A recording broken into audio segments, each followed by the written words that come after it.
Bernard-Henri Lévy est né le 5 novembre 1948 à Benissaf, en Algérie.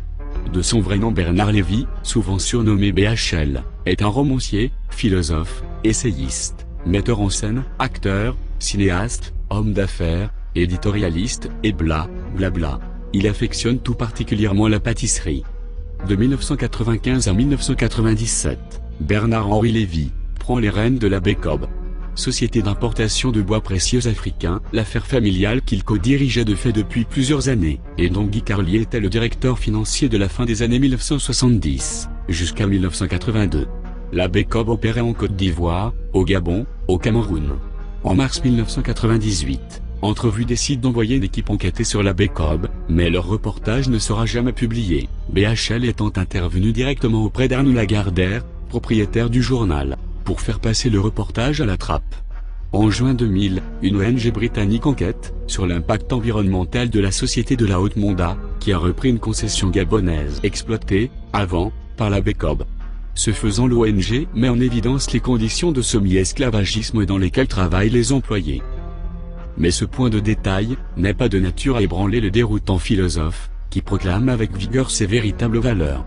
Ou plutôt, celles qu'il souhaite imposer aux autres. Liberté, égalité, fraternité, tolérance, universalisme, humanisme, mondialisme, et blabla. Ce qui, en traduction maçonnique donne, droit de l'homisme, abolition des frontières, nouvel ordre mondial, cosmopolitisme, métissage, déculturation, antichristianisme et athéisme matérialiste. BHL ne se définit pas comme particulièrement croyant, mais s'emploie à expliquer l'importance du Talmud. Il déclare même, le Talmud est une machine anti-fanatisme. Le Talmud, c'est une machine anti-fanatisme. Afin de vérifier par vous-même, nous vous encourageons à lire le Talmud, et particulièrement ce qui concerne les goïs, les gentils, c'est-à-dire ceux qui ne sont pas juifs.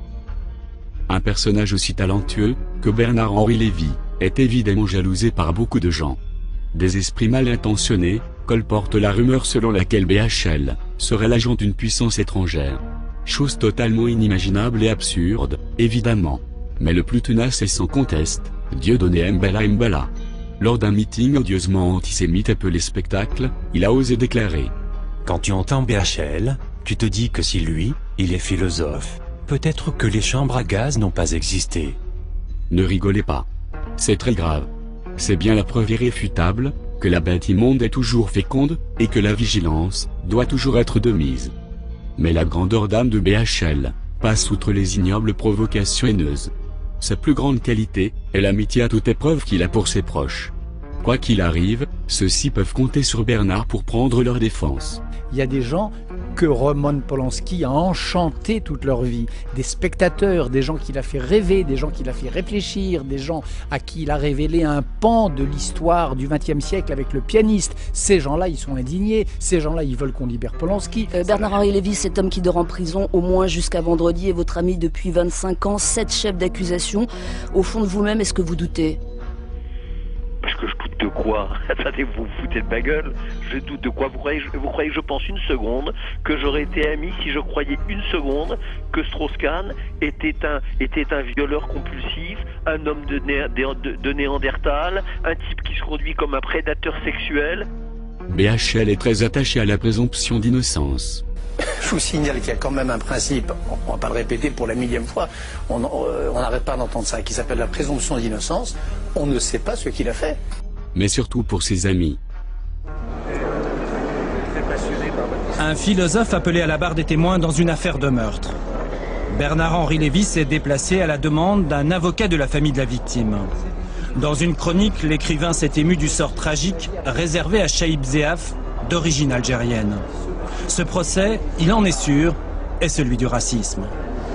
Merci madame, j'aurais vraiment préféré Merci beaucoup. vous voir dans d'autres circonstances. Parce que c'est nous qu'on était blessés, c'est nous qu'on était morts après mon fils. C'est pas les autres. Je sais bien. Parce que mon fils il est mort. Je sais bien. Je vois plus. Je sais. Bernard-Henri Lévy n'était pas sur les lieux du crime. Il ne connaît pas l'accusé, il n'a pas eu accès au dossier. Bernard-Henri Lévy n'était pas sur les lieux du crime.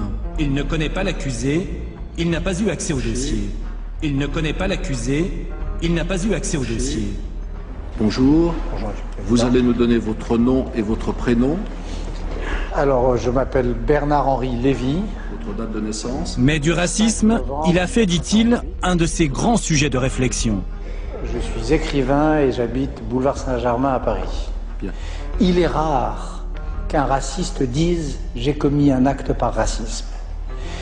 Il est rare que le racisme, lorsqu'il est sommé de décliner ses raisons, dise « je suis juste le racisme ». Les grands criminels racistes de l'histoire du XXe siècle ont toujours dit « nous ne sommes pas racistes ». C'est une règle rhétorique absolue. Quand vous écrivez cet article, qui est une condamnation médiatique de Jean-Marie Garcia, c'est comme cela que je le perçois.